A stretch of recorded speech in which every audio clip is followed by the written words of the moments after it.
All aboard. Very enthusiastic.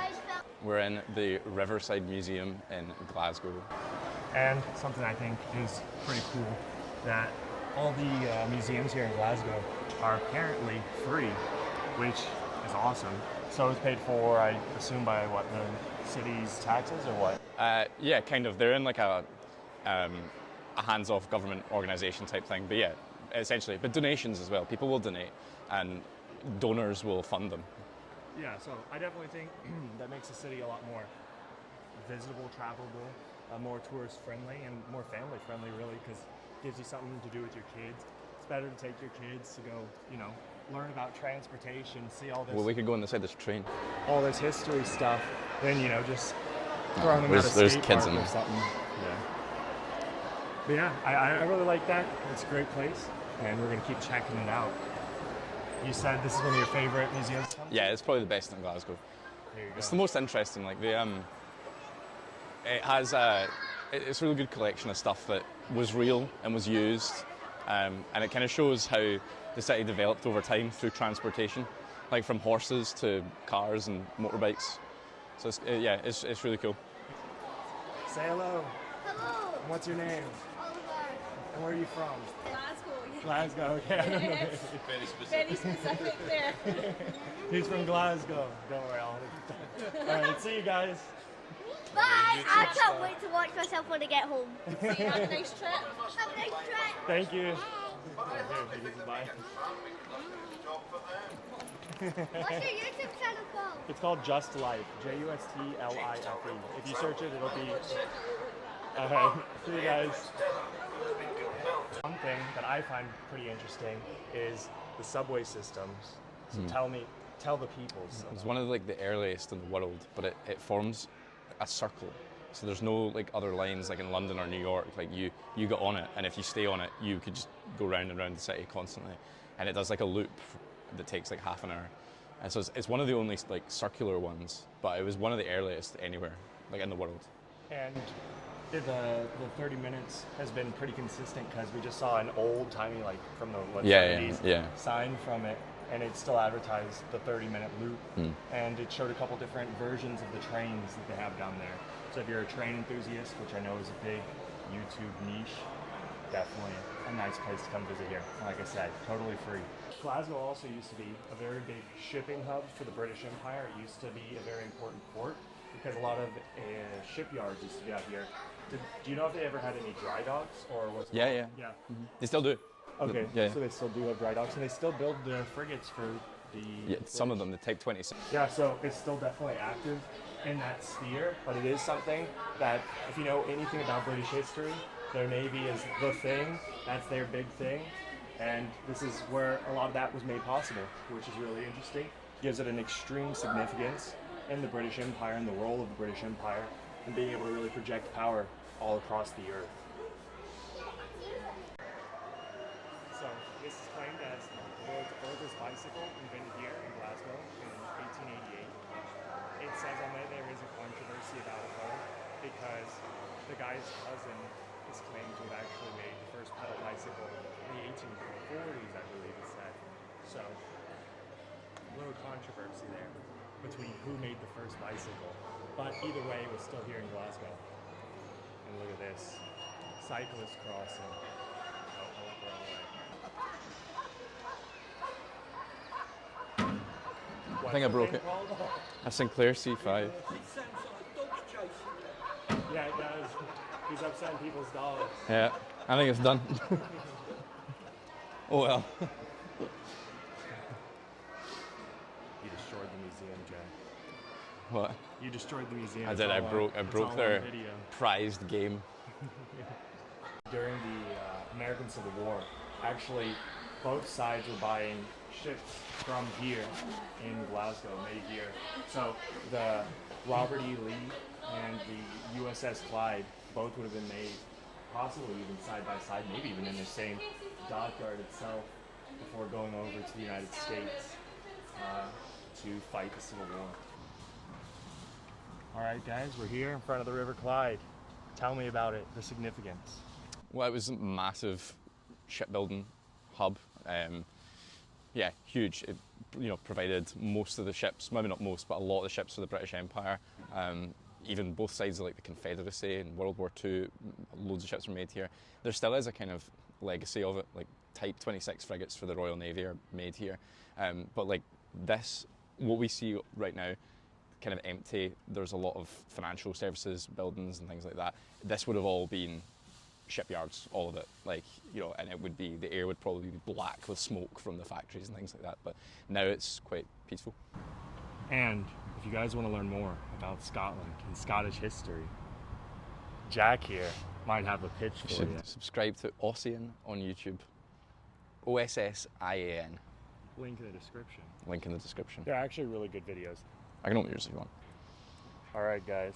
We're going to try the drink, one of the national drinks of Scotland. I shouldn't claim it as the only because they do have Arguably, Scotch. yeah. Arguably it is. All right, I don't think I can do it one-handed. I'm spilling on myself. You take this one. Jack's going to help me like a wee baby.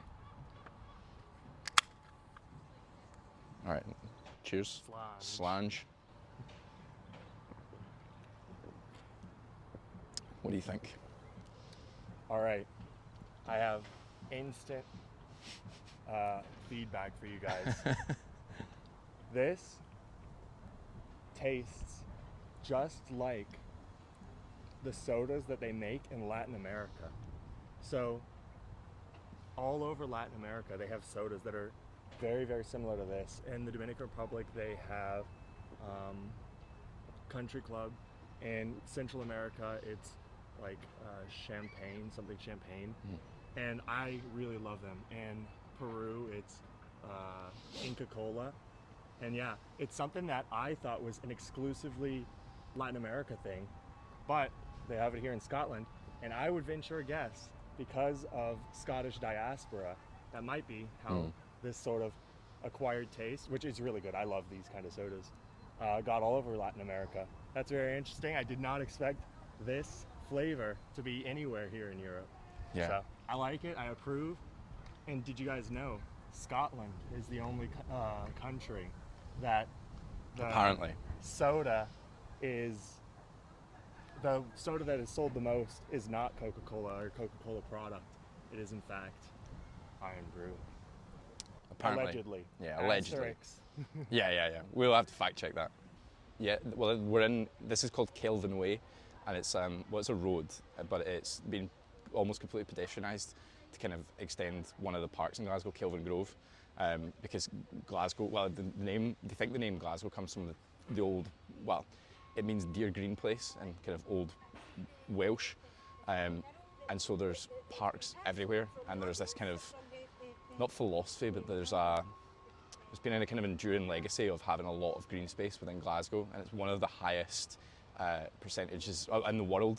It has like some of the most green space per land area of most cities, so it's good. There's a lot of really beautiful public parks everywhere. Like, you're never far away from some really gorgeous green space, and Kelvingrove is one of the biggest ones.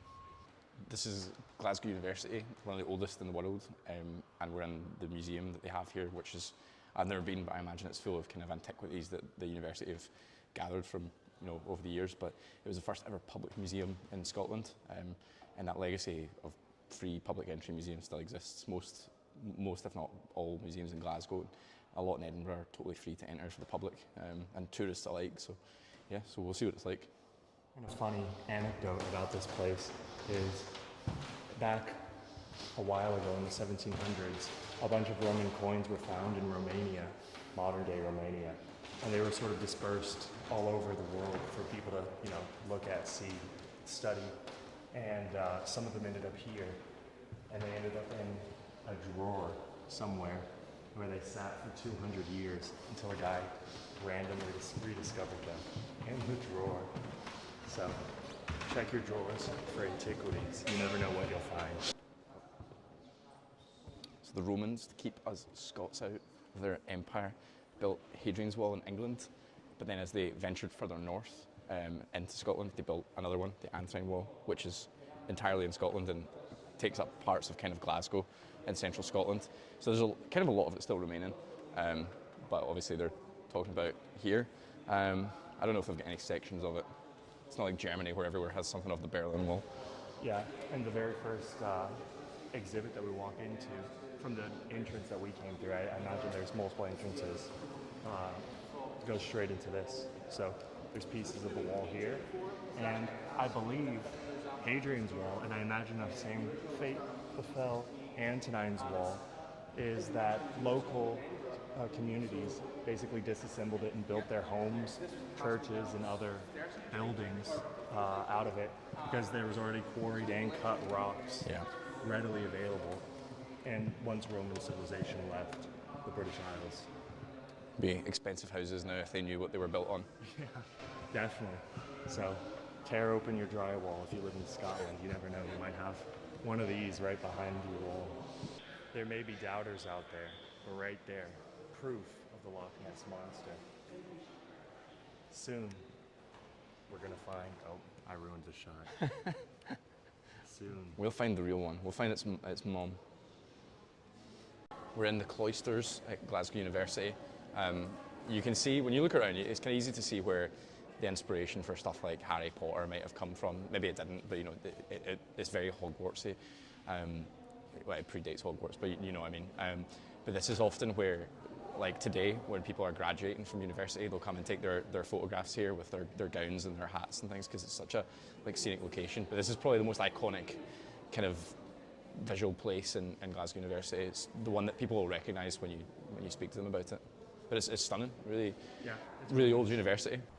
So we just came out front of the university, and it's a pretty spectacular view. Amazing look at the city from right here.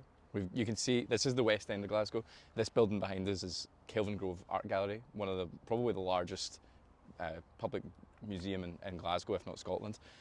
But in behind it, you can see a tower that looks like a needle. That's actually the Glasgow Tower. It's part of the Science Centre, and it's the tallest building in Scotland. But it's basically just a viewing platform. Right there.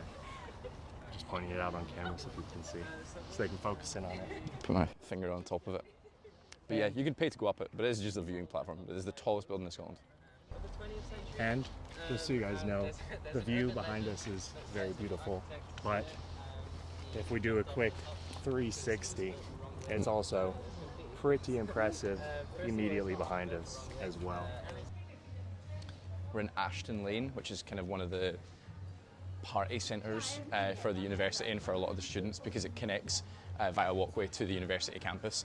And it's very small, it's a really beautiful, tight, packed street, pedestrianised with like restaurants and bars, and they've got outdoor seating and things like that, and really like beautiful lighting. At night this place comes alive, especially like during university term time.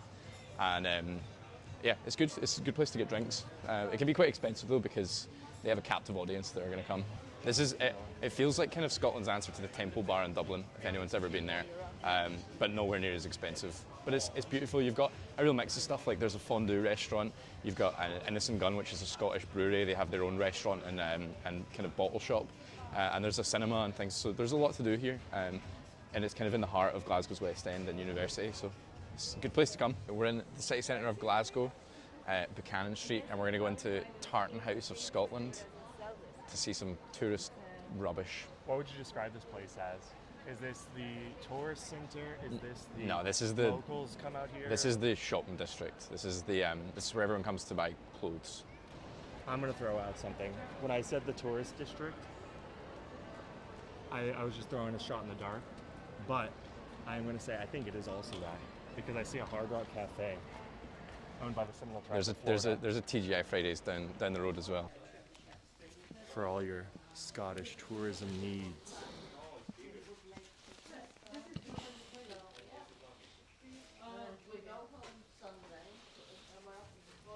This is the City Chambers in Glasgow. It is the home of Glasgow's city government and administration, and it's the kind of political and administrative centre of Glasgow, and it's a stunning building.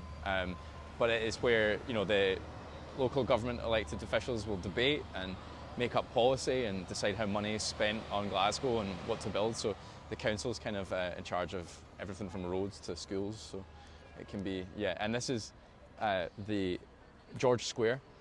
Right now it is a construction site for some reason. We think there's a festival on. We're outside the Gallery of Modern Art in Glasgow, and one of the most endearing symbols of Glasgow is the statue of Wellington, the famous defeater of Napoleon at Waterloo. And I think someone once thought when they were drunk it'd be funny to put a traffic cone on his head. And to be fair, it is funny. And the council would take it down, but it became such a kind of meme that people would just keep putting it back up when they were drunk. And now it's permanently there, this cone.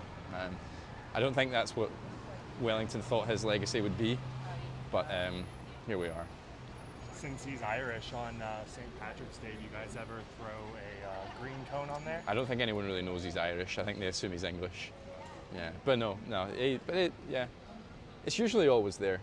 Sometimes it gets taken down, but it's reliably back up the next day, because it's funny. We just came out of the Scotia for a pint of Tennant's, Glasgow's finest beer, in Glasgow's oldest pub. It's been around since 1792, which is, Lane and I were discussing, older than 35 of the United States' 50 states. Good pub and a good pint. And subscribe to Ossian, Scotland. We've just been in the Scotia. We're going into the Clutha. It's a good pub, but the site of a really grim, tragic incident where a helicopter crashed into the pub and killed a number of, the people in the helicopter and a number of patrons of the pub as well. So it's a really, really tragic incident, but a fantastic pub, and it's great that it's been rebuilt and it's still going really strong.